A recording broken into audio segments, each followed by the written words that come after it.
Pemirsa, jangan lupa subscribe, nyalakan notifikasi. Hari ini kita hadir lagi bersama Bapak Johan, seorang pensiunan pelabuhan,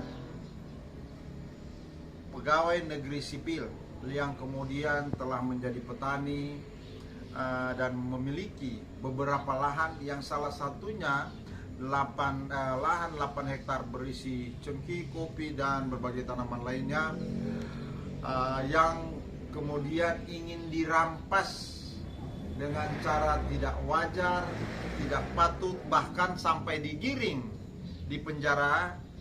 Seperti apa ceritanya perjuangan Pak Johan ini?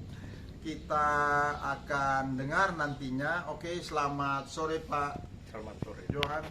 Nah, Pak Johan, cerita seputar bahwa Bapak kemudian mengalami pensuliman ketika Bapak memenangkan proses gugatan pada tingkat pertama di Pengadilan Negeri Kota Mobagu. Kemudian dari sana Bapak mengalami pensuliman atau kriminalisasi. Boleh Bapak ceritakan bagaimana kemudian Bapak dipanggil atau ditangkap atau seperti apa, Pak? Jadi begini, sesudah saya menang di tingkat pertama, tiba-tiba saya diundang mulai adakan pemeriksaan.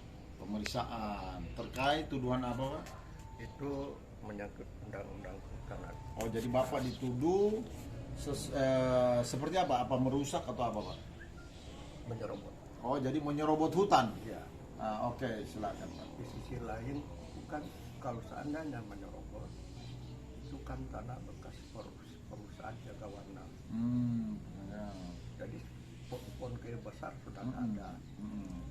Habis itu sudah bikin kebun oleh rakyat. Maka Berapa rakyat yang berkebun di satu kampung itu. satu kampung itu?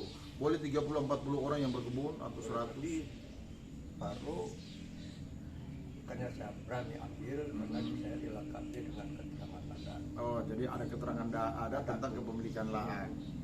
Jadi saya pikir saya tidak terganggu. Tidak salah. Tapi kemudian pemeriksaannya apa, Pak? Tiba-tiba saya dijerat dengan undang-undang tanah menyerobot. Padahal saya tidak merusak sama sekali, tidak. Anehnya, kenapa kalau undang-undang kehutanan kita yang kena? Nah, Di sisi padahal lain, di satu banyak masyarakat. Tapi kemudian Bapak diperiksa di mana? Di polisi sini atau di Polda atau di mana? Oh, Polda langsung memanggil Bapak dari sini atau mengambil dan menangkap? Dipanggil dulu. Oh, dipanggil dulu. Oke, ya. Periksa dulu, dia proses berapa kali pemeriksaan. Nah, itu saya heran kenapa menyerat undang-undang cuma sepihak. Sementara yang lain tidak. Lain-lain tidak, sedangkan di dalam itu paling banyak termasuk aparat banyak.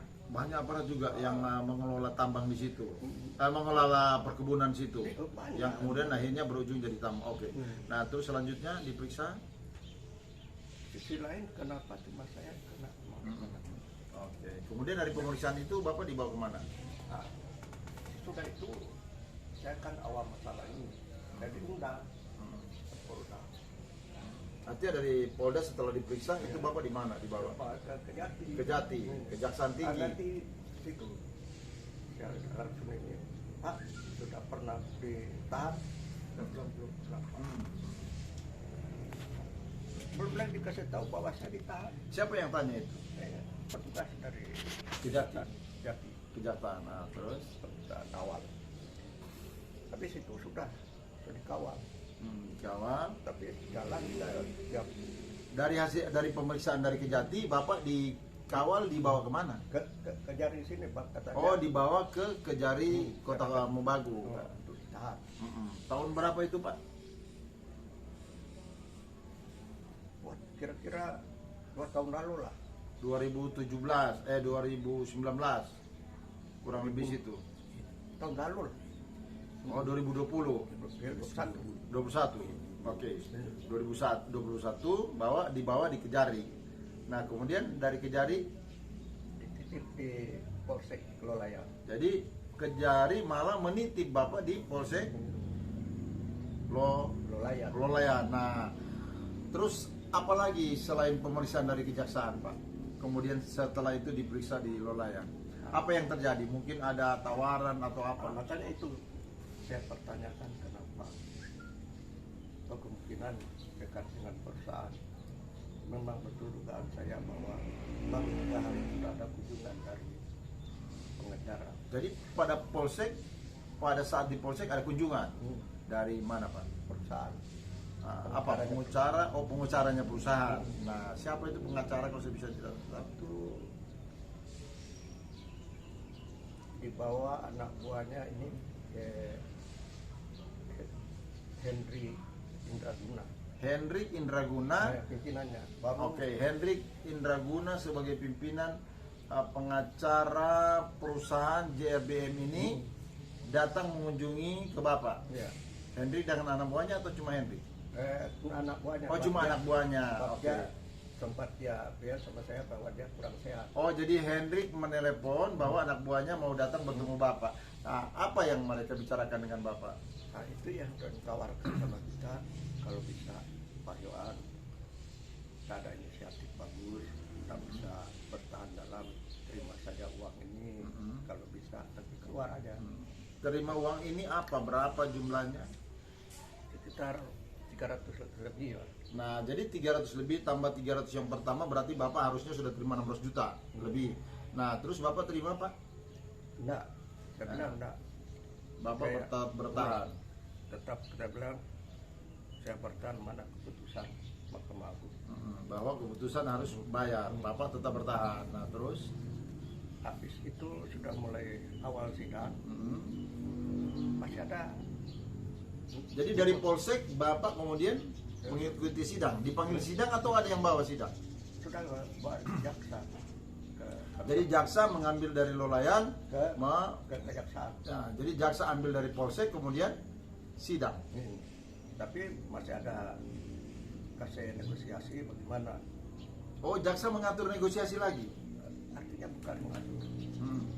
Dia kesempatan kemungkinan ada jalan-jalan keluar. Oh, jadi jaksa lagi memberikan ruang jalan-jalan keluar untuk menyelesaikan dengan pihak perusahaan.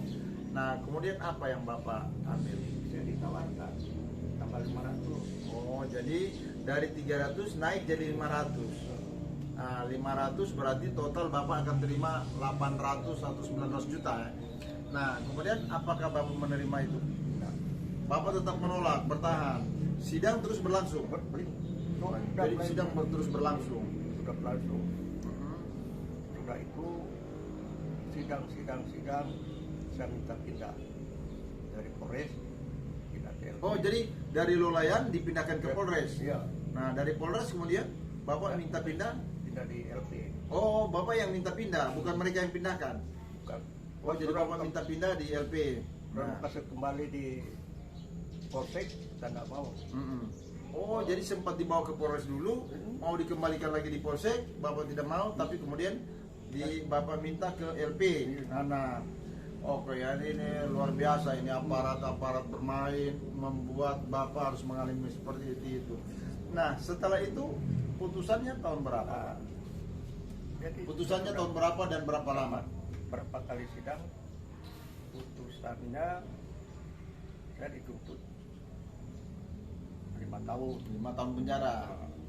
Vonisnya? Vonisnya saya bebas murni. Oh, bebas murni. Jadi Bapak bebas murni. Nah, terus? Jadi pada saat bebas murni kan saya masih awam. Iya.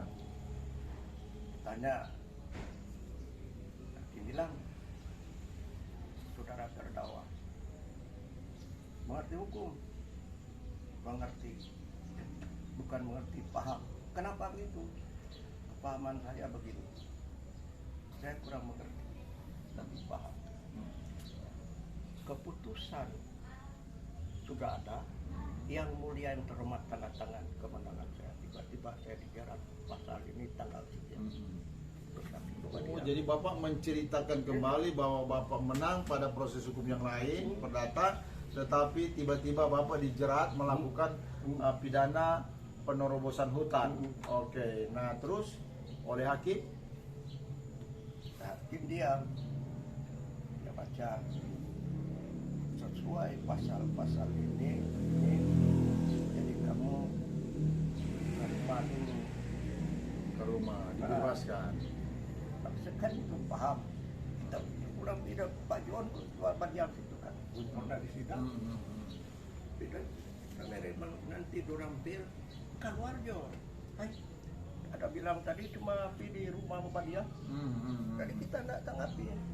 Nanti itu semua sore. Oh, tidak ada bunyi vonis bahwa saudara bebas murni? Tidak ada. Itu nanti di keputusan tertulis itu sudah.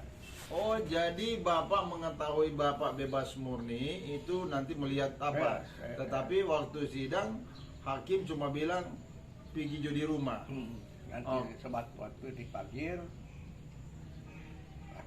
harus tidak bisa keluar mana-mana ya, tetap di rumah. Nanti dipanggil. Oke, nah terus Sesudah panggil terakhir baca keputusan. Yang bebas murni. Bebas murni. Nah, oke, Bapak selama mengalami sebelum atau kapanpun bahwa apakah Bapak pernah mengalami tekanan, ancaman sehingga kemudian yang memberikan ketakutan kepada keluarga, misalnya bapakmu akan dibuat begini? Oh, pernah. Siapa yang melakukan ancaman itu, Pak? Dari perusahaan. Dari pihak perusahaan. Apakah ada hubungannya dengan pengacara juga? Ya, termasuk orang-orang berkecimpung Mereka malah memberikan informasi pengancaman atau apa langsung ke Bapak atau lewat keluarga? Anak-anak. Oh, jadi anak-anak diancam seperti apa, Pak? Pak, tadi saya ketemu Cerita anak-anak ini. Siapa anaknya yang Pak yang ceritakan? ini Ruswinto yang saya Siapa? Ruswinto. Ruswinto. Oke, terus ceritanya? Cabut saja Pak Perkara. Yang mana yang dicabut perkara? Perdata atau pidananya? Oh, yang perdata. Perdata. Terus? Orang mau penjara Bapak. Saya bilang kita tidak pusing. Pak, bukan cuma itu saya kejar. Saya berpikir supaya orang-orang bodoh itu jangan dibikin susah. Jangan juga dibikin bodoh. Apa ada lagi tawaran mungkin lebih besar setelah Bapak keluar atau gimana? Sesudah itu keluar, saya naik 1 M. Oh, jadi Bapak keluar di rumah, mereka mendatangi rumah Bapak atau? Ada kalanya datang. Jadi datang di sini mereka tawarkan apa, Pak? 1 M. 1 M akan diberikan kepada Bapak. Asal ada tidak kompensasi? Makanya itu cuma sampai 1 M tapi tidak perlu lanjut yang hukum lain. Saya bilang, saya kan sudah sempat ditahan. Coba tolong geser dulu ke sini. Ke sini. Malahan datang langsung dari surat dari Jakarta. Apa? Orang atau surat atau apa dari Jakarta? Orang. Dari perusahaan.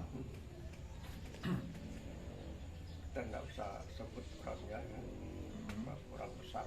Oh, orang besar di Jakarta. Apa orang besar ini dari kalangan menteri, kepolisian atau TNI dari mana? Politisi. Oh, dari politisi. Orang besar politisi di Jakarta datang. Nah, terus apa? Pak Yohan, tolong terima saja itu. Kalau terima yang 1 M itu. Kalau tidak mau terima bisa ada apa-apa. Oh, bisa ada. Masih ada lagi ancaman. Dari tokoh politik PDI besar di Jakarta. Bukan. Ada politik lain. Jadi di luar bukan politik PDI. Di luar itu ya. Jadi ternyata kita rasakan. Sudah tidak terima sampai sekarang penyelesaiannya tidak jelas, terombang-ambing. Oke, terima kasih. Demikianlah keluhan-keluhan dan pernyataan dari Bapak Johan terkait dengan berbagai macam kebiadaban yang dilakukan kepada Bapak Johan sampai dia harus mengalami pemenjaraan dan disharmoni dengan keluarga karena anaknya diancam dan akhirnya membawa ancaman kepada Bapak Johan. Terima kasih Pak Johan telah memberikan ini sebagai sebuah komitmen di dalam menegakkan kebenaran dan keadilan. Namun saya memberikan waktu lagi sedikit buat Pak Johan. Apa yang Bapak harapkan dari pemerintah maupun siapapun yang peduli akan apa yang Bapak alami? Dengan kejadian ini saya sangat mengharapkan. Saya kalau berpikir cuma kepribadian saya karena saya terharu dengan orang-orang yang dijolimi di dalam, mulai dari ditangkap, kasih masuk, segala macam. Itulah saya rela mengorbankan diri dengan resiko saya alami selama ini. Tujuan utama supaya perusahaan itu sebagaimana dia seharusnya melindungi rakyat yang ada di sekitar. Di bawah Mongondo. Oke, Pak, berarti ada bukan hanya Bapak saja menjadi korban tambang. Bapak tahu beberapa teman juga menjadi korban tambang. Tapi kita sudah dengan menekan-nekan tanah-tanah ingin dikuasai secara tidak benar ya. Oke, demikian informasi. Semoga semua menjadi bahan evaluasi tentang bagaimana sepatutnya menyelenggarakan pemerintah yang bersih dan bertanggung jawab dan dapat mengayomi seluruh masyarakatnya. Terima kasih. Jejak TV, Jejak 98 melaporkan. Salam sehat.